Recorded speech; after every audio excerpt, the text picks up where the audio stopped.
Ladies and gentlemen, welcome back to the Last Class Podcast, episode 62 with your co-host Pablo. And Matthew. Today we have a special guest. Emanuel / Manny / whatever they call me here. Okay, what's up, man? How you doing? Man. Thank you. I'm very excited to be here. We're glad for you to be here. Yeah, Thanks of course, for having man. time, man. Of course. No, seriously, man. So, tell the people a little bit about yourself, man. All right. Well, my name is Emanuel Lizarralde. I am a exercise science student at Georgia Gwinnett College, and I work at Northside Gwinnett Hospital. And I am also a swim instructor for kids with special needs. Oh, wow. That's interesting. That's amazing, man. So, what inspired you to get to study exercise science? Well, since I've been a kid, I've always been into sports.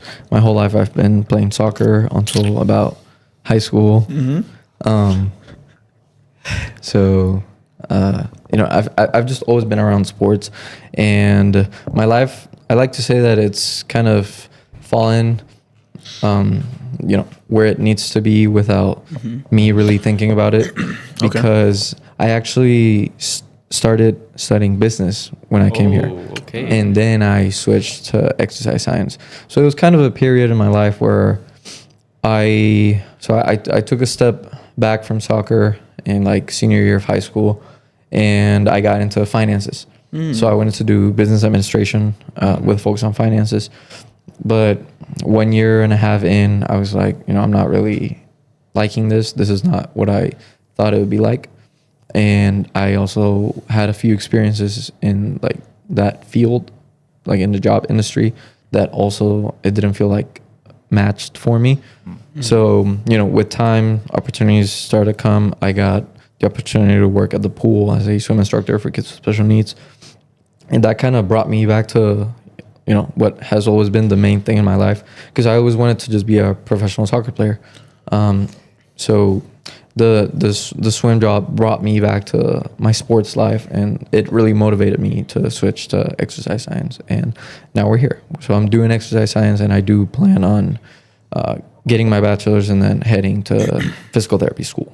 Wow. That's amazing, dog. Yeah, that's a good wow. journey. Yeah, you have patience, clearly, if you're doing A lot. like... Seriously. Yeah. Jesus. I was going to ask you, to add on to that, so you said you did business financing before? Yes. Okay. So was it just more about like stocks and whatnot, or just So accounting? So do you mean like the job or Job, yes. Okay, yeah. So actually, people might be familiar with this or not. There's this company called Primerica, which Right. is financial services or like insurance. Mm-hmm. So that's where I landed like my first business job, you can say. Okay. And it just, it's a good company, but it wasn't what I imagined myself doing. So it was a good experience in terms of it showed me that this wasn't really what I wanted to do. Now with the stocks talk, I am still interested in finances, and that's one of the reasons why I started thinking of business, because I did want to, invest. Investing was a big part for me. Right. And I just wanted to learn how to handle my personal finances. And I think that's where I made that like little mistake or jump to go into business. In reality, I just wanted to learn how to take care of my finances. Right. But then I took it too far, and I was like, let's just study this, when, it wasn't what I really wanted to do. So are you a believer on things happen for a reason?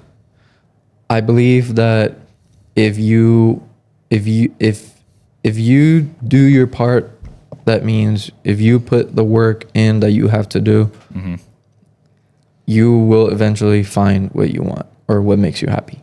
Yeah. And I believe that you don't have to, what's the word I want to look for? You don't have to just live with the bare minimum. Like if you're at a stage where you're like, I don't know if I can go any further, like I'm scared. If you just put in the work, something will end up happening and things will fall into place for your life. Right. Wow. So pretty much just don't live with the bare minimum. Try to actually reach out, try to branch out. Correct. You know what I mean? Trying to push towards, like, push past your limits. Yes, for sure. Because you never know how close you might be to actual success you might be like one step and you didn't take that one step. You know what I mean? Have you seen that? I don't know. This is like this video or there's a story I read. There was this guy in the mine, right? He was mining for like diamonds or gold or whatever, and literally, you know, his other friend just kept going. He didn't stop, but he got tired after a week. And then little did he know his friend went in the mine that he was in. And then that same next day, the day that he quit, the next day his friend went in there, and then boom, he just struck all the gold that he was digging. Yeah. And I was like, wow, bro. And it just shows you, like, you know, you're one step away from that. You're one call away, one message away from that your big opportunity, and you could miss it. For sure. How did you land your job at the Northside Hospital? So I've got a friend who already worked there, and that I actually met at GGC gym. One day he just needed a spot, and I gave him the spot, and that actually created my best friendship Wow. that I have right now. So he was able to, tell me about the job and get me that opportunity, and so far I've been pretty happy there. That was pretty good. See, that one action Connections are super important. Of course, that's what we're here for. College, man. College, you should make a lot of connections. You meet people. Yeah. You know, it's really amazing. So, like, what are some lessons that you learned from your studies, you know, that apply to the hospital job in that aspect? Well, since I did the switch from like business to exercise science, I'm still kind of in the core classes of exercise science. So there's not much that I've learned that I can just apply directly to my job around physical therapists. Obviously, there's basic things like anatomy, where, we obviously talk to patients about their muscles, their bones, Body parts. just, letting them know about, prevention stuff to keep themselves as healthy as possible. Because, working in a hospital, you have a population that can vary, but it's mostly, older adults. That's what you see the most. So it's all about just physical therapy is all about trying to bring you back to where you were or better than from what you had to come to a hospital. Okay. So in that working environment from the hospital, how does that influence your perspective on fitness and being healthy? And Yeah, so actually, talking about older adults, when you get to work in a hospital setting like that, you really get to see how privileged you are and how much there is to lose. Because I've always taken for granted I have 2 legs, I have 2 arms, I have everything to exercise or to do whatever I want. Not everyone has that privilege. It truly is a privilege. That is very true. Yeah. So it really opens your mind to, wow, like, I feel the need to and the drive to like do something with my body, because like, bro, I just can't let this slide. Like I know that my body is capable of reaching, amazing levels of whatever, and it would be a waste not to do my best to reach to that full potential. And that's how, as switching to exercise science and having the job at the pool and also having the job at Northside, I've also gotten into bodybuilding, which is a part that has become really big in my life lately. So that's I feel like everybody has a way of exercising that, that really makes them excited and makes them, get them through their day. For me, it's been bodybuilding since I got into it.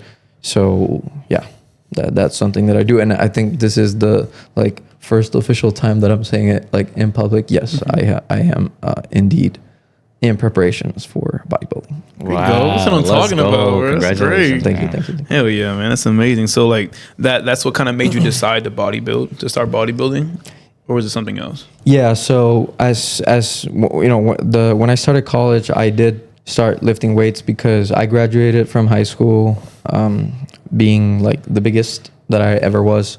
I'm a pretty short dude. I'm 5'4", and I was weighing 200 pounds when I graduated high school. And being an athlete before that, and then leaving soccer and then getting up to that weight really took a toll on my mental health. So I was ready for the change as soon as I started college, and that's how I began. I began, just lifting weights for the change to, okay, bring me back to an athletic body. But through lifting weights and, just really falling in love with the sport, I decided that I wanted to pursue bodybuilding as well. Lovely. Wow. Awesome, man. Well, that's interesting. Not a lot of people look into that. And it's pretty cool how your journey called you to get into it. Yeah.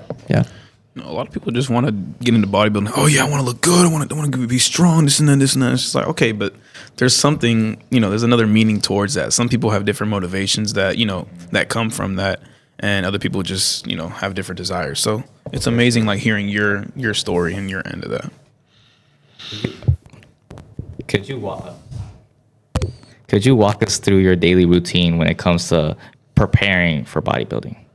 Yeah. So I'm currently at a pretty early stage of bodybuilding where I don't even have a set date of like a show or like a competition.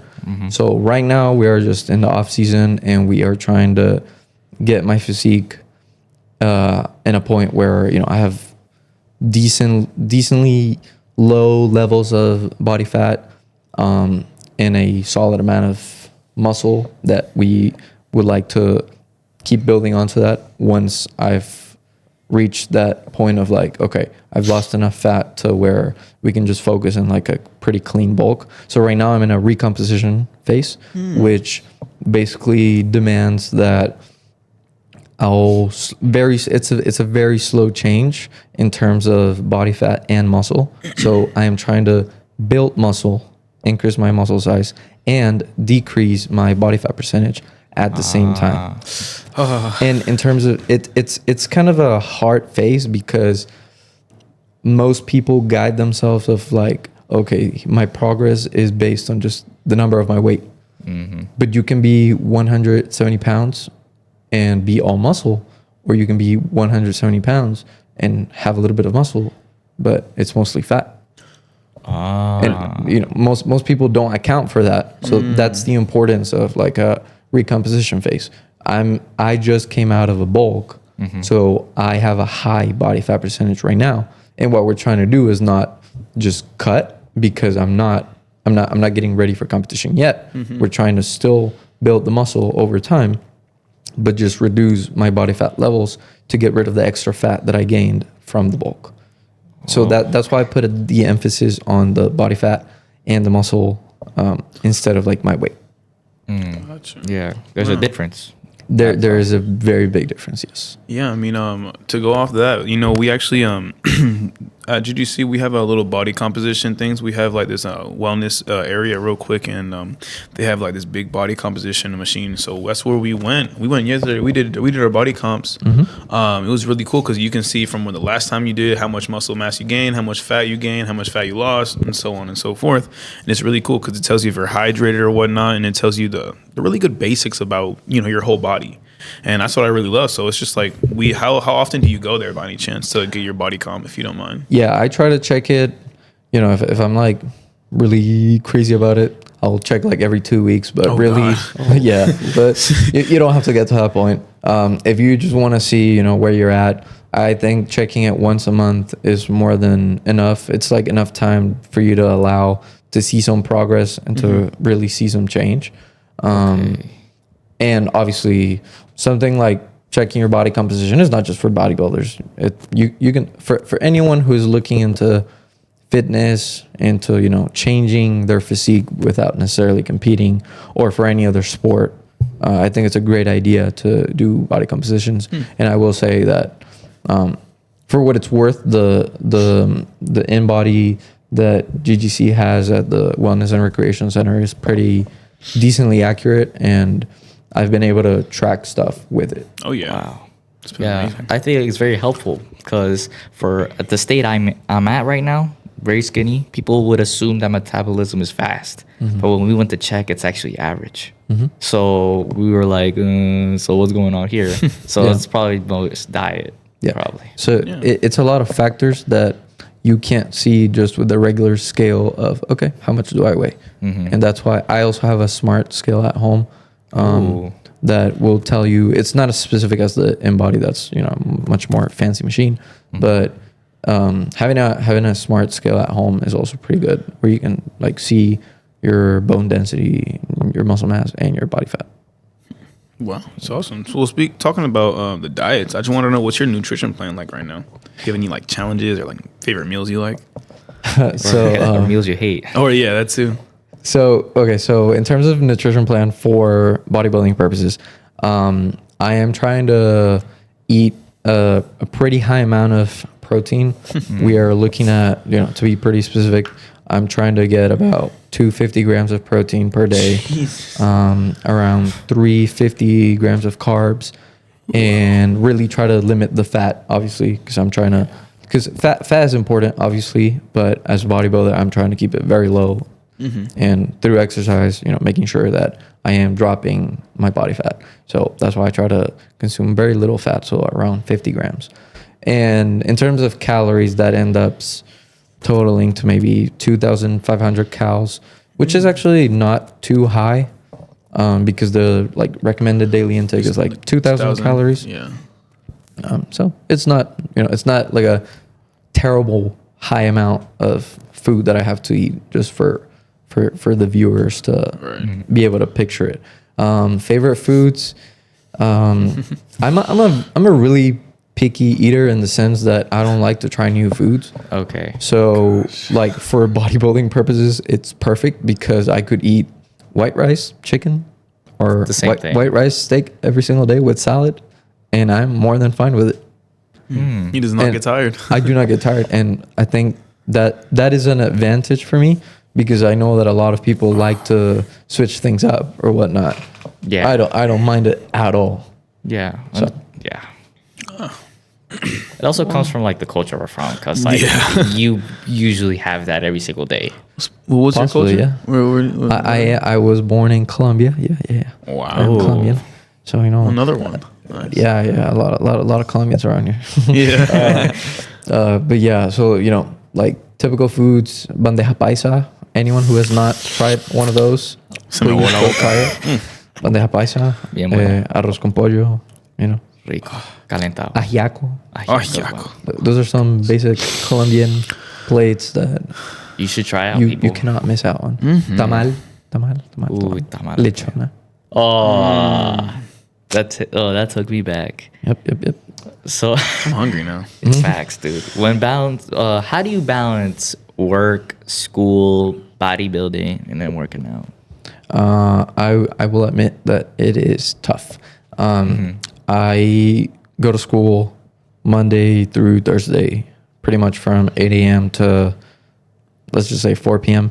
Okay. And then right after that, I will get my workout in. And then Friday, Saturday, Sunday is the time that currently I have available to work. Oh, so okay. You know, my typical day of work, let's say a Friday is like 8 to 5, and then I'll head to the gym as well. And so those are like my training days, Monday through Friday. So those are my 5 workouts, and then I rest from the gym on the weekends, but I still work. So technically, no days off for me. Yeah. Yeah. Clearly. No days off. If you're working in a hospital, sorry to cut you off. If you're working in a hospital, like, you know, you're walking around a lot. Yeah, It's a big 100%. hospital, so you're getting your walks in. I bet you're getting your steps in. Yeah, I get my steps in, which is very good. I got to make sure I do that. So thank you, hospital, for giving me my steps. Wow, man. So, like, what are some common misconceptions about bodybuilding, like, you wish people, like, understood more? I would say that most of the athletes that go and compete in bodybuilding are obviously well informed, because there's a lot of health related things that you got to make sure you check the boxes before you want to compete. You know, you might have heard that for bodybuilders, they want to like do lab work. Yeah. And that's just, you know, to check how their body levels are doing. Because if you have any condition that you might not be aware of, or that you could be at risk if you were to do, extreme dieting or things that are done in bodybuilding to get you to stage, then it's probably not the best option for you. But I think in terms of the people who don't ever compete and that have misconceptions about bodybuilding, I think the biggest thing is like steroids. Or creatine, protein. So let's start with the basics. Whey protein, powder protein. It is not steroids. It's not a form of steroids. It's just protein. And for those who are not aware, what whey protein is just it's a type of protein that is fast and easy to be absorbed. So that's why it is recommended that athletes take like a post-workout shake right after the gym, because it's a fast-acting protein. Right. That's all it is about whey protein. Creatine is something that you can find in red meats. It is a natural supplement, and people think it's like steroids. I think it's the fact that it comes in like powder, so people just like associate that it might be a bad thing. But yeah, no, it's something natural that you can find in red meats, and it's really it's kind of a performance enhancer, but that also just like sounds like gear. But it's not. That's exactly what it sounds so like. So it's pretty much just like, it helps with recovery. It helps with keeping your resistance levels a little bit better at the gym, so you'll be able to continue lifting, let's say heavier for a little bit longer period of time. So it's not a huge difference, and at the end of the day, they're just like natural supplements that. Wow. Yeah. So I actually talked to one of the people over there at the fitness center, and they were telling me that pretty much like your body creates enough creatine as it is for yourself, but if you want to add more to it, I mean, we're not gonna say it's not bad, but it's just like, if your body creates enough, do you really need it? Yeah. So, and this is something that happens a lot. Let's say someone begins to take creatine. They don't see any changes in their body after a while of taking it. That is probably because their creatine levels were already maxed out before they even took the supplement. Right. So yeah, you won't hurt yourself by taking the supplement, but there's a big possibility that you might not need it if you're consuming enough, for example, red meat that has all the creatine that you might be able to use. So, at the end of the day, if you take the supplement and you didn't need it in the first place, then you're just kind of wasting your money buying the creatine. Yeah, that's true. And as long as you take the daily recommended intake, that will not affect you. Of course, if you take super high amounts, crazy amounts of creatine in the long term, that will definitely give you some problems, probably some liver issues here and there. Yep. Yeah, because if you take a lot of it, actually, someone I really know, his brother, he was taking a lot of it, and they were like, dude, if you take more, your liver's going to explode. And he's 26. I was just like, dude, how much is he taking? And it would, so pretty much it dehydrates, or it sucks the water out of your muscles, or what does it actually do for the people that don't know what it does? No, yeah. So, all right. So I think what you're trying to say is that creatine, it retains water in the muscles. Retains water in the muscles. That is actually a myth. That's not what it does. It is a performance enhancer that can help you. Like I was saying before, you might be able to lift heavier for a longer period of time during your workout. Just because of what the creatine can do for you. And your recovery might be a little bit quicker than it would if your creatine levels weren't maxed out. Let's say you took a pretty heavy workout yesterday, and today you're still pretty freaking sore and you're not able to go to the gym. Maybe with the use of creatine, you would feel a little bit better for today, and you might be able to hit that workout today. So it's little performance enhancers like that. Got you. Okay. That's really cool, man. So when it comes to, tracking your progress and whatnot, how do you do that? Like, like what metrics matter the most to you and like in that aspect? In terms of tracking, as a bodybuilding athlete, I try to leave all the judging and all the progress checks to my coach. Gotcha. So I try to just provide him with what appears in the scans on the scale. So I just give my reports, and then he will be the one to analyze. And if there's anything that we need to change around, then he will let me know. Of course, I can always take a look at it, and I know what I have to be looking for. So again, as I was saying earlier, we are trying for my muscle mass to keep increasing, and at the same time decreasing my body fat levels. So those are the two main things that I'm looking for every time I step on the scale or every time we go take the scan for the in-body. Wow. Is there any specific requirements to get into it? To get into The bodybuilding? Bodybuilding? Yeah. Well, if we get super specific, there is a lot of like weight caps for different divisions that there are in bodybuilding. Okay. To keep it very simple, for example, if you guys have ever watched the Olympia, there are 4 kind of main competitions for males. So you've got men's physique, which are the ones that wear the like beach shorts. So they're looking for a pretty dense upper body, pretty big back, things like that. And obviously they don't need as big legs, because at the end of the day, they are, like, for example, their quads, their hamstrings are kind of under that beach, under the beach shorts. So that's something that, for example, me, I have a pretty big natural quads.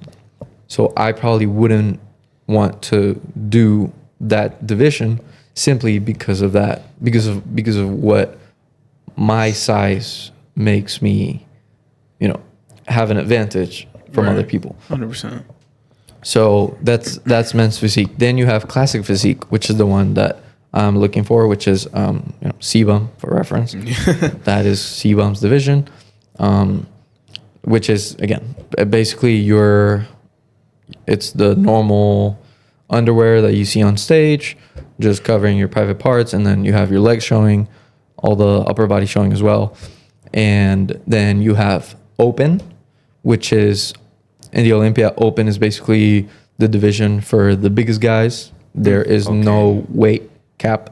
There's no weight limit. They can be as big as they want. Yep. Okay.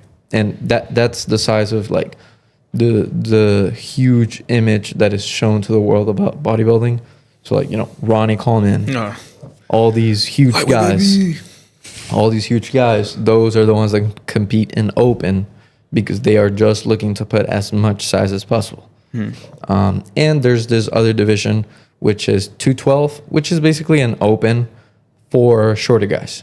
So, so there's like a weight cap and obviously a height cap. So it's very similar to open, but for like shorter dudes. Okay. So I guess if let's say if I was ever wanting to qualify for the Olympia, and maybe I'm too big for classic, because let's say classic has this weight cap, then I could definitely go to 212. Being a shorter guy, but now having like too much muscle for classic, then I could get into like 212. Wow. All right. So it's just little things like that. So like for someone who is interested in bodybuilding, you just gotta, figure it out with coach, see what are your strengths, and think of what division would benefit you the most. Don't just look at it in the way of, CBUM, I want to compete in CBUM's division, but then, you have like super skinny legs, so it's probably not like the best division for you. It doesn't mean that you can't, but for you starting, it's probably not the best. Gotcha. If you're like on the skinnier leg side, you might actually want to start with men's physique. Okay. So things like that. All right, that's really cool for the people that didn't really know that. Like, now y'all know. And there is a lot more divisions that they're opening now, like for females and for males. So it's growing. The bodybuilding sport is growing for sure. I love that, man. Has your approach to bodybuilding been different when you study? Like, for example, you're exercise science major, and how is it different when you apply it to bodybuilding than when you do to normal sports? Yeah, so as a student, I think you guys have probably seen like a lot of, fighting back and forth between like the science people and like the bros. Gym bros, man. I think it's about finding the right balance because, for example, I'll give you guys a really quick example. Mm-hmm. What science tells us for let's say nutrition and like protein consumption, based on science, your body cannot absorb more than about 40 grams of protein per meal. Okay. So what that suggests is if you eat more protein than that, so let's say you eat 4 meals a day, and each meal has more than 40 grams of protein, your body will no longer be able to absorb that protein for your muscles, and it will all just become fat. Oh. So what am I trying to say with this? I'm not trying to say it's wrong. That is what science says. And of course it is true. If you eat just like a shitloads amount of protein during the day, at the end of the day, your body will not be able to absorb all that protein and it will get turned to fat. But that is where like the questions come in. It's like, you can't put everyone in the same box because, for example, a really big dude, if you have a 300-pound guy who is like pure muscle, I can tell you that guy can probably consume and absorb more than 40 grams of protein per meal. So it's where what I've noticed, like the patterns in science, it's like they make daily recommended intakes for like the general population, but they don't really account for the fact that there's people who have taken this to the highest level and their bodies are already accustomed to like a lot of protein and they're able to put on much more mass than like your average population. Okay, so it would just depend on your body size and like your body composition in that aspect too, right? Exactly. So I think it just really depends on the person, and I feel like the best thing would just be to experiment. Okay. Like if you're wanting to follow the science recommendations, I would say sure, start with 40 grams of protein. But if you ever get like stuck or you are not seeing any more progress, you might just want to bump it up a little because your body might just be going through homeostasis. Homeostasis is your body just returning to the normal levels because it got accustomed to what it was being given. So you just gotta bump it up. That's how a bulk or a cut works. Your body, once it gets accustomed to a certain amount of calories or a certain amount of something you're giving it, it will normalize that. That's what homeostasis is. Okay. It will adapt. So that's kind of how it works. So that's why I think like there are a few things that, when I go to class and I study and I'm like, well, I don't really know if this can apply for bodybuilding. So those are just things to look for. But again, just trying to find the middle term or how can I apply this the best way for this. Right. And, coming with all that, considering you're doing bodybuilding and whatnot, I bet that comes with a lot of challenges and like mental challenges too, right? So I bet it does. So I just want to know, like, what's the biggest mental challenges, you're prepping, like when it comes to prepping for bodybuilding and what in that aspect, Yeah. So I don't know if you've heard of the like 80-20 rule or things like that, which all it's trying to say is that your diet is eventually going to be the most important thing over like the way you train. Okay. Because I feel like there's no perfect training to, you know, get as big as possible for bodybuilding.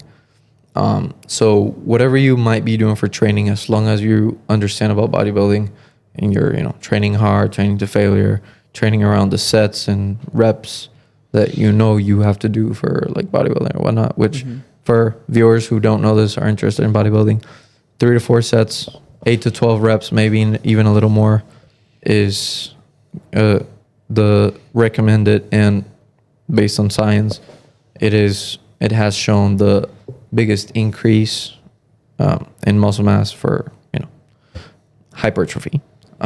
So if that's you, then that's how you would want to train. But it's so much more about the way you're eating. So all this, what I'm trying to say is that most people really end up struggling with their nutrition as they walk through bodybuilding, because when you're getting ready for your show, you're definitely going to drop your calories and everything you eat a lot. And it really is a sacrifice, because, you know, let's say us that we're Colombian, we like, oh, I just want a bandeja paisa. Well, you cannot have a bandeja paisa during Dude, your oh prep. my gosh, you know how Your chicharrón, forget about that. Your morcilla, forget about that. You know? Los perros calientes, bro. Oh yeah, no, forget about perros calientes. So there's a lot of things that you have to like abstain yourself from in order to go through that prep, and it's so much that can play a role during a prep. Hormonal issues, you know, emotional things going around, not just because of how you're going about bodybuilding, Right. but your environment, the things that are happening in your surroundings as you're trying to go through a prep. Yeah. So all of that, unfortunately, all of that environmental stuff around you can end up playing a role in your bodybuilding prep, because your body doesn't know the difference between like stress levels, because, oh my God, I have to compete, or, oh my God, I'm hungry, I want to bandeja paisa, from like, God, I'm stressed from school, God, I'm stressed from work, I'm having family issues, whatnot. So it's a lot that can play a role in bodybuilding. So if you're someone looking to bodybuild, make sure you know how to manage your stress, manage, you know, anxiety. Try to be at a point in your life where things with family are good, where all your relationships are strong, because things can deteriorate a lot, you know, because of bodybuilding, because you're going to have to put yourself through so much change, so much like, you know, abstaining from food. Like, for example, your friends are going to ask you to go out and you're going to have to say, hey, sorry, I can't, you know, I have to sleep in. I can't just eat out today. Well, I mean, you know? what about if you bring your own like food though? I mean, you can do that, but they're still going to look at you like, well, why don't you just eat with us, you know? And if they're good friends, they'll understand. Yeah, but that's what I'm trying to get to. Like, you know, make sure that everything in your life is going as good as you can. Do as much as you can to make sure everything around you is going well before you decide to bodybuild, because there's just a lot that can happen that will stress you out. Right. A lot of sacrifices. Yes, sacrifice is a big part. Like, get all that information first before you make that decision, because it is a big decision. So, yeah, of course. Have you faced any setbacks in your journey, and if you, how did you overcome them? Yeah, I mean, I think everyone who works out at some point, we've made like mistakes, because you know, we're at the end of the day, we're all we were all beginners once. Yeah. So I made a lot of mistakes when I was a beginner. I think the first time before I ever thought about bodybuilding, and I was just trying to, you know, fix my physique. Right. I came to learn this when I became an exercise science student, but I didn't know that then. I was like super under eating. So yeah, I got super thin, but like in a bad way. Yes, I was working out, but I was eating too little. So like it got to a point where, congratulations, you got skinny, but you were not consuming enough protein to build your muscles. So now you're just skinny fat. You know, I was actually gonna ask you that. Like, I think we met in the gym before you started doing your. Yes, we did. I remember you had the Barcelona shorts. I remember that. Barcelona shorts. Maybe. I don't know why. Yeah. I remember that. Yeah. Because it was just I remember you and tu amigo. You guys were working out, and I'm just like, yo, why do y'all got this baby weight on here? And I was just. Damn. No, because I was like, I know they could do more. That's why I'm just like, y'all are just like, what's up? Is this a warm up? They're like, no. I'm like, so I was like, so what's going on? Like, I know, like, you guys look like you guys can push more weight. So I was like, I was asking you guys, like, what are y'all trying to do? And then you went on and started talking about how you were thinking about bodybuilding and whatnot. I was like, okay. This makes a lot more sense. So you were just like testing the waters in that aspect to see where you were. Exactly. Yes. Gotcha. Yeah.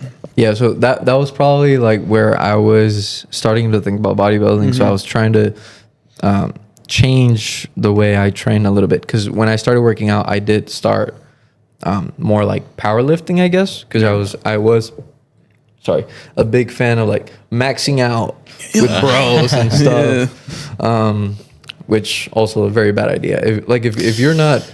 Yeah. If you're not using some kind of training periodization, which is basically organizing your program in a smart way instead of just maxing out every week like I was doing back then. Damn. You're gonna pick up some injuries. You're gonna realize that your physique is not advancing. So those are some of the mistakes that I ran into. But yeah, so that was probably when I was like doing that switch between powerlifting and bodybuilding. So I was like, testing the waters. I had to see. Because there's changes in the amount of sets, there's changes in the amount of reps, so I had to get used to a whole another routine way of training. Yep. Yeah, it's really good that you found where you were, and like you went through that trial and those errors and whatnot. You learned sadly the hard way, but at least you learned in that aspect. You know what I mean? Yeah, and I did want to mention it's like I made the mistakes, but they're the good type of mistakes. They're the mistakes that you have to make. You don't if you're someone who wants to get started in the gym and you have no idea how, just get started. It's okay. Like, you will find people in the gym that are more than happy to help you, like guide you with your goals. And you don't have to be afraid of getting started.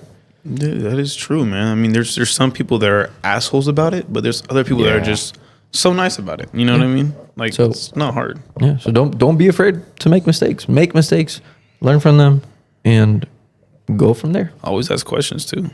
Yeah, that was actually my next question. I was going to ask, how would you convince people to actually start going to the gym? Ooh, that's a good question. Okay, here's the way I like to think about it.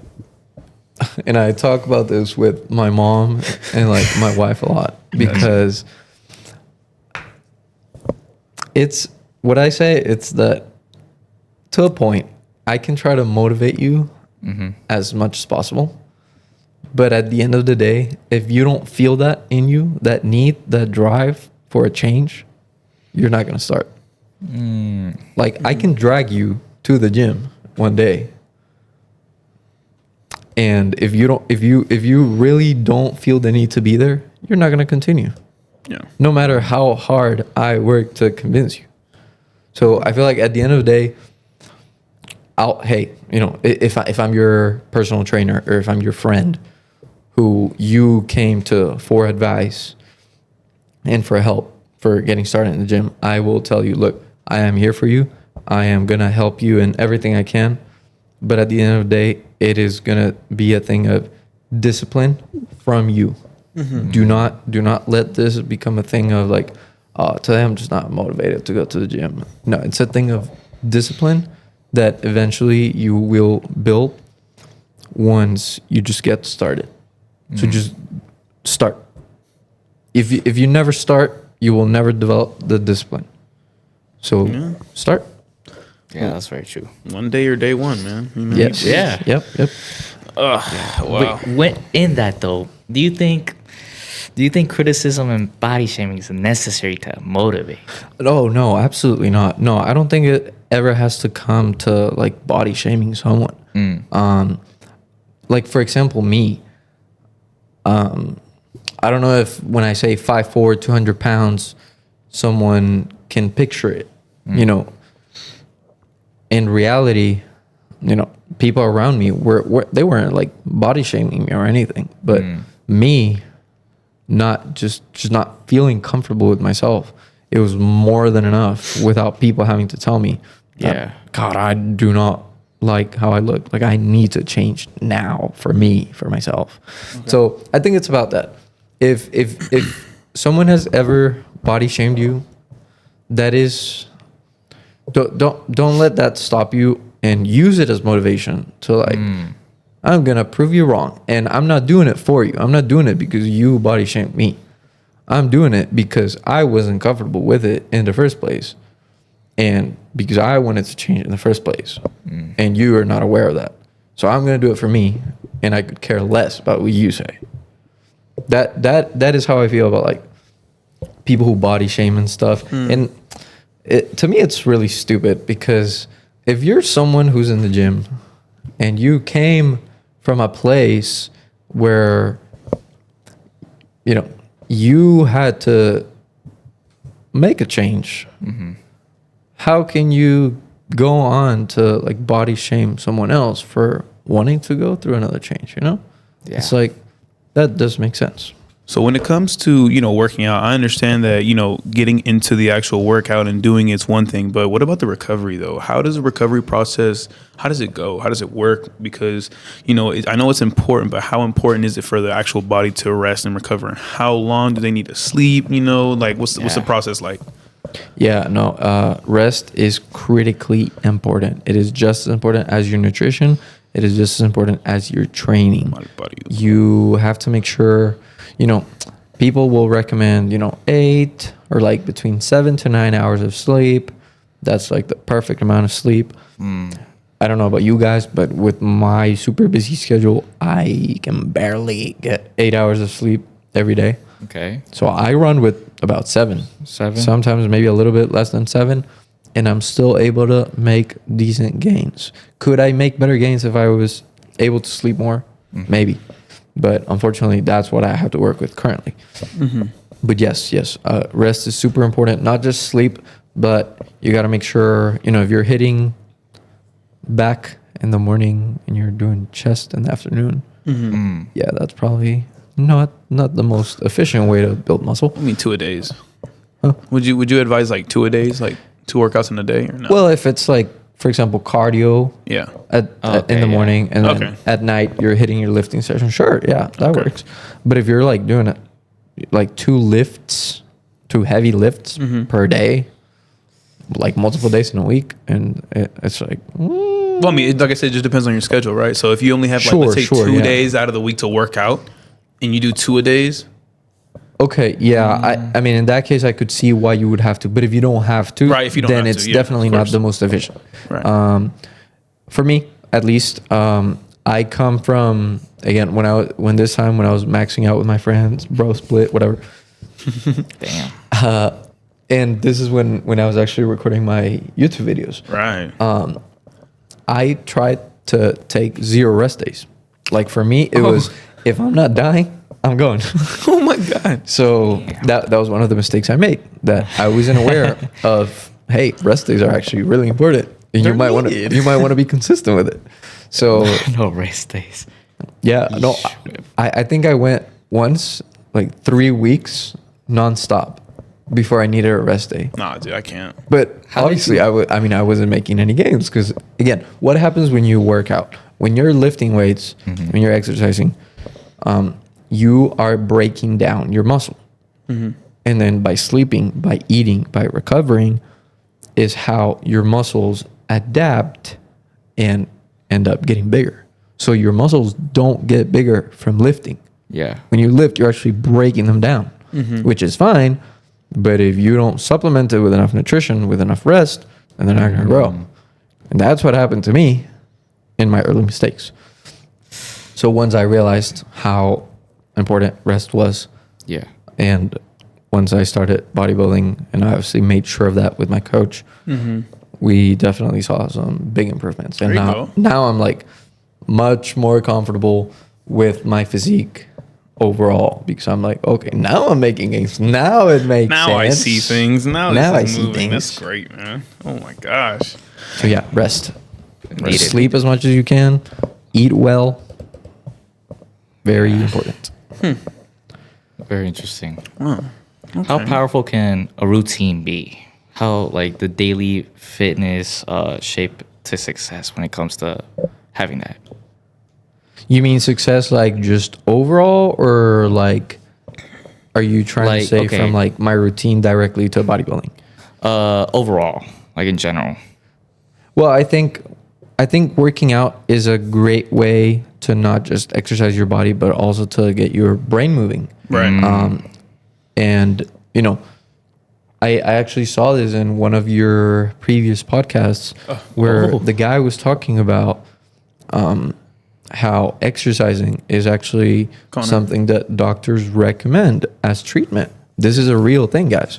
Yeah. As you know, someone who works around physical therapists, exercise is critical. It is literally what you are assigned. You know, you went through an injury.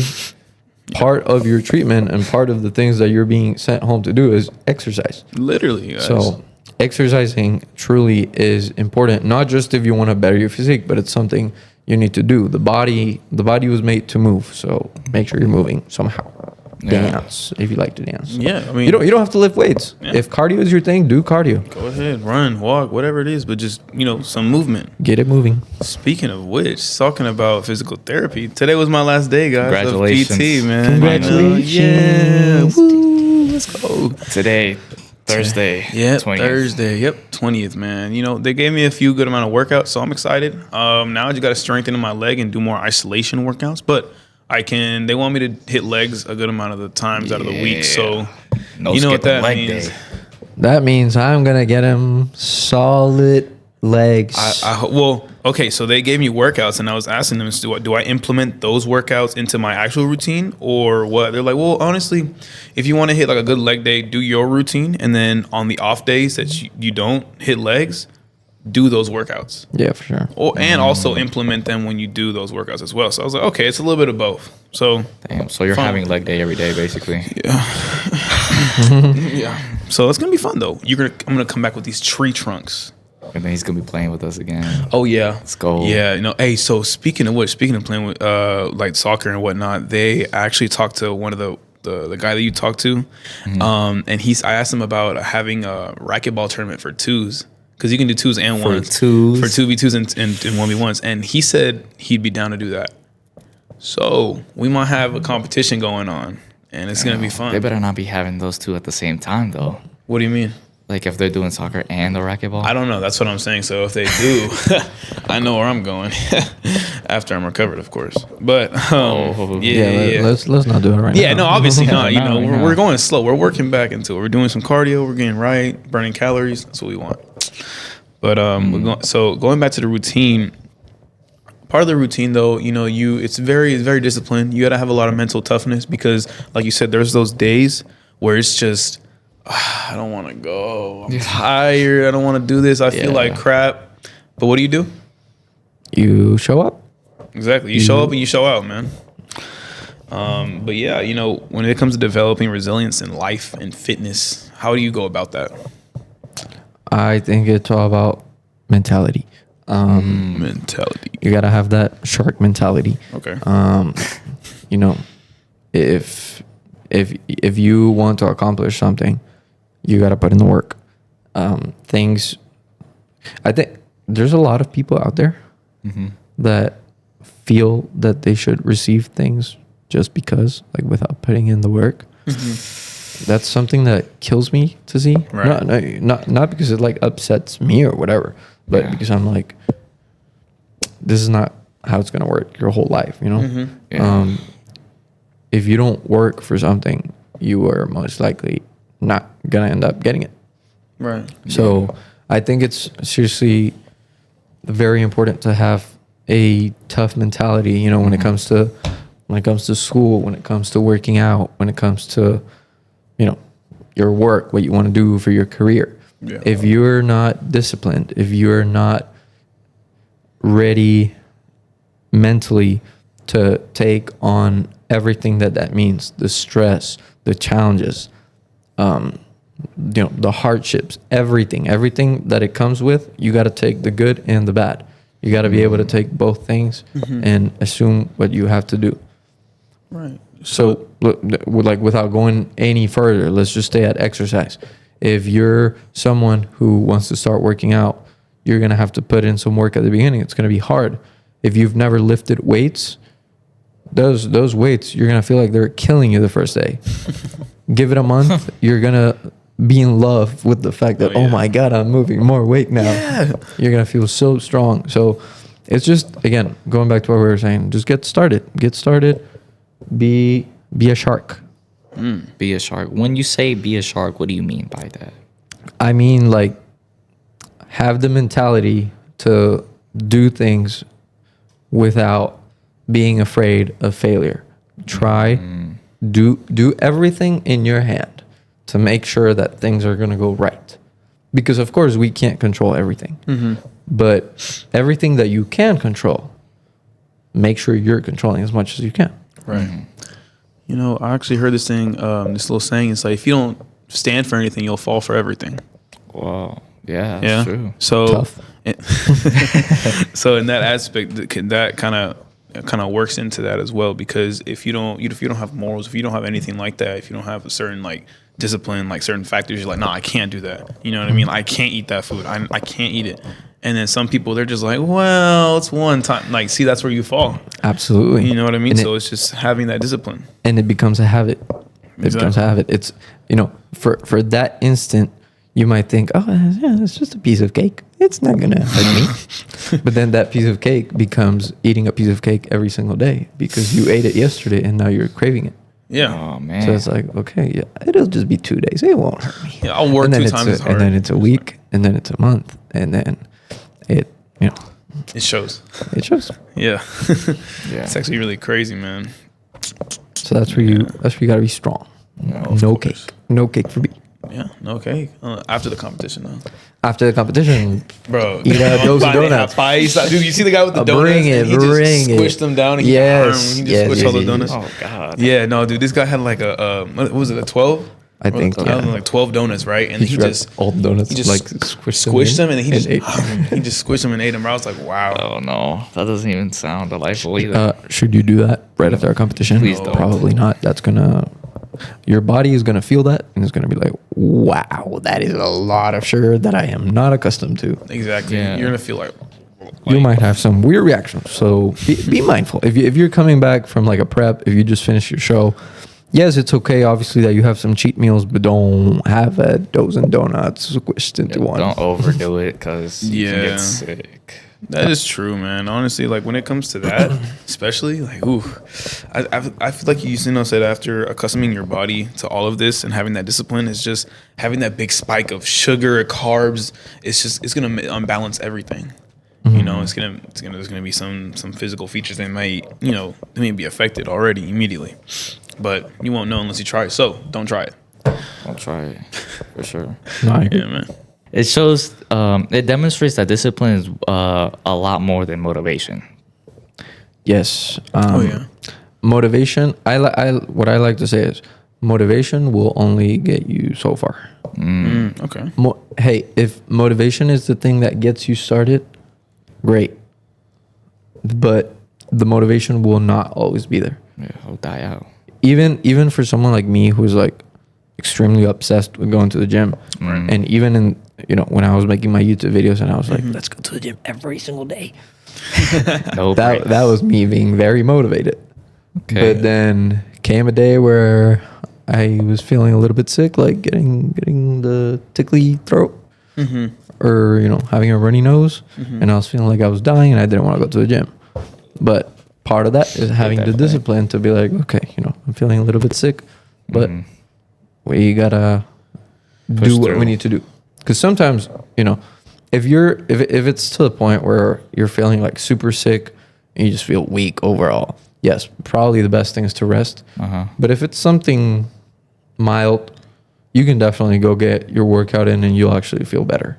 Yeah. Oh. I mean, would you go as intense or would you just lower it just a tad bit? the intensity? I would say attempt, because Okay. I've had it where, I feel a little bit sick, or like, mild sore throat or Right. whatnot, and I'm able to push the regular weights. Other times I feel like, I get started and I'm like, ooh, this is feeling kind of heavy. You're like, whoa, So I don't know about this, man. yeah, exactly. So you just take the adjustment for the day and you're like, okay, let's just go a little bit But you're there though. lighter. You're there. And just because you're feeling that way doesn't mean that it doesn't mean that your intensity is going to go down. You can have an intense workout with a little bit lighter weights. You're just going to have to do a little more reps, or somehow have to put a little more effort because you're sick. So with less weight, you might be able to do the same amount of reps that if you weren't sick, you would be able to do with more weight. Okay, that's actually really interesting, man. I really like that. So even if you guys are a little bit sick, got some sniffles, runny nose, go. Yeah. You know what I mean? Don't let that be the factor determining if you're gonna have the perfect week. You know what I mean? Like continuing going the whole week, but have some rest days, of course. Rest is Yeah. needed, like he was just saying. But other than that, man, I just wanted to know. So I really want to talk about this 1% rule because I read about it. And I feel like this applies to this too. So for the people who don't know what the 1% rule, do you know what it is? Very little. Okay. I've heard of it, but I wouldn't be able to like explain Fully to you explain exactly it. what I it got is. you. Okay. Well, I mean, it kind of just goes into like even the smallest increments, the smallest like Yes. you know what I'm talking about. The smallest. How can I say this? Sorry, you guys. The smallest adjustments can lead to really good factors. Even if you are just adding 2.5 on the 2.5 pounds on the on the barbell, that small bit can help you increase a lot of things, but just little by little, and then slowly you'll see the progress for sure. And like when it comes to that, I'm just like, wow. So every time we're like, oh, we just hit a max, right? But it was kind of easy. Do you think it'd be better if we just add the little 2.5? You know what I mean? The 2.5, maybe the 5 pounds, and if we still hit it, should we continue going or no? Well, here's what I think. If you, let's say, just to say a number. Right. Let's say your max is like 225 bench. Okay. You just did 225 for the first time, feeling super strong. Two plates, man. And you're like, shoot, that was easy. I can try 230, 235. Then I'm like, okay, if you feel fresh and you can tell that went easier than what your one rep max could be, then I would be like, shoot for it, try Right. it. But if you know that 225 almost killed you, like that bar almost ended up in your neck, Right. not push it, then I would say probably not today. But hey, give yourself, put yourself in a training periodization plan. Do 2, 3, even up to 6 weeks of some training around that 225, and then go try 230, 235. You'll most likely get it. So it's all about balance. Don't do what I did. Don't try to max out every single day. It will not work. I remember, man, what are you doing today? Oh, we're maxing. Yeah, I was we're like, maxing. oh, okay. 2 days later, man, what are you doing today? Oh, we're maxing bench. Didn't you already max? She's like, yeah. Yeah, we're just maxing every day. It's like, oh, okay. Yeah. I didn't really say anything because I'm just like, you know what? Let him do what he got to do. I don't feel like it's my position to like let you know, like, what I mean, like, don't do that. But I mean, I feel like you learn from your mistakes. I learned from my mistakes. Yeah. So it's kind of just like I didn't want to, prevent you from learning that. But also, I tried to advise you, maybe not every single day, but you maybe just every other day. Yeah, exactly. You know what I mean? And then you'll find out because you wouldn't really see an improvement, would you? No, not really. Okay. Yeah, if you're just maxing out every single day, which is what I used to do before I had any knowledge of like, hey, you might want to just train like this. That way, this is way more optimal to get your one rep max higher. Because the way I thought of it back then was, hey, if I just try to max out every single session, at some point I'll be able to just lift the 1% more every time. Man. Okay, I can see where you're coming from that, but no. But that is not how it works. Yeah. Because at the end of the day, it's just not optimal. That's not going to work. Because obviously after you just did a one rep max, you don't want to do the same thing like tomorrow because your body is not fully recovered. So the fatigue just ends up getting to you, even though you might not even feel it, but it's there. So that's why it's better to just do your 1 rep max, then go back to the program, boom, boom, boom, boom, boom, let the weeks pass, and then once you're ready to max out again, go see where you are. I need to see my 1 rep mag for bench, man. I haven't touched the bench. I only do dumbbell press. So when you did your bench max this week, I was just like, I was itching to go. Just all right, let's do it. Let's try it. But I needed to. I'm down to try it, but I don't know. Maybe try it next week probably. Yeah, and I mean now that I do bodybuilding, of course I definitely cannot just be maxing out. Oh yeah, no. Like every now and then. It's something I will do very rarely, just because I do like the powerlifting. It's what got me started in the gym. So it's like my essence. If I'm like, because here's the thing, now that I'm in bodybuilding, I can't just max out every now and then. I still do it very rarely, just for fun, because I actually really do enjoy it. But as a bodybuilder, it's not the most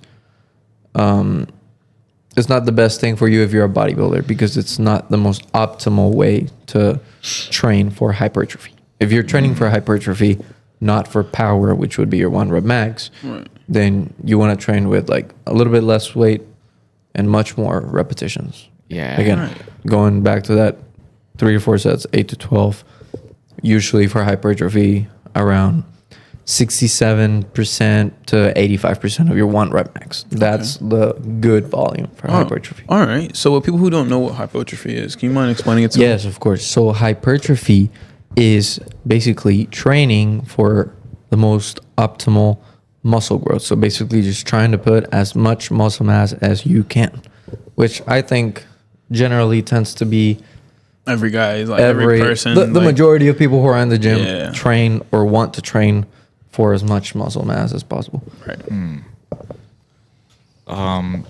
Okay, for the final question. How important is confidence and self-belief in that environment?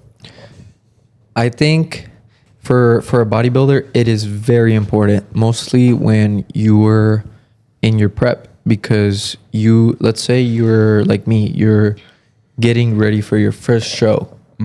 I don't know what it feels like to be on stage, to be in front of so many people. Yeah.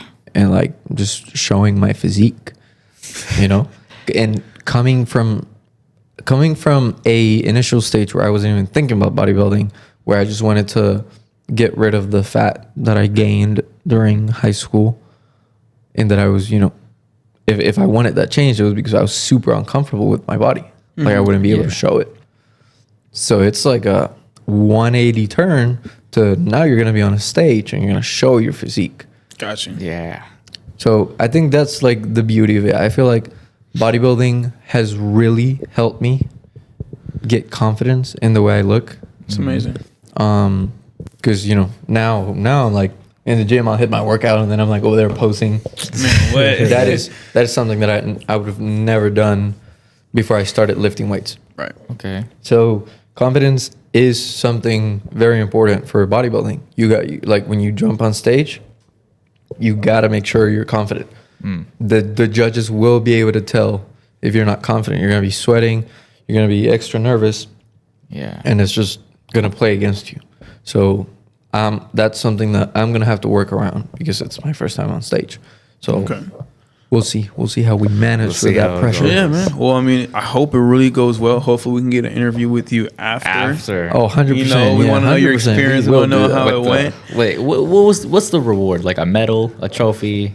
Just being him. Or just they usually award with medals, and obviously there is like cash prizes. Oh, well, we'll see him next time with the medal around his neck. And some money, Amen. some bands on his arm, man. Of course. Wow, man. Well, this has been an amazing episode. We appreciate you for being on here. So serious. It's been fire, man. It's been very educational. Yeah. Thank you guys. Thank you guys for bringing me here. Do you have any one last messages for the listeners people and the people? Work out. It's healthy. It's fun. And I'm going to leave you for my One Piece fans, Hmm. I'm gonna add a quote here. Wait, hold on. Like, Will this be a spoiler? Oh, no, this is not a spoiler. Okay. guys. Okay, good. Maybe the One Piece, maybe the real treasure is the friends we made along the way, and that it's the same in your gym environment. Maybe the gains, maybe the real gains are not the muscle you've put on, but the relationships, the friendships that you've found along the way. yeah, Wow. you don't just build muscle; you build connections and friends. Oh yeah. It's so much 100%, more. man. It's so much more than the physique, guys. Wow. Wow, that was amazing.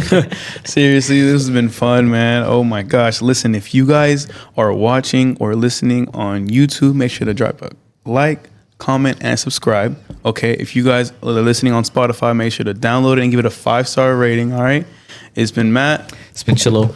And it's been Emanuel. Or and we'll many. and we'll see you guys next time. All right. Peace. Peace.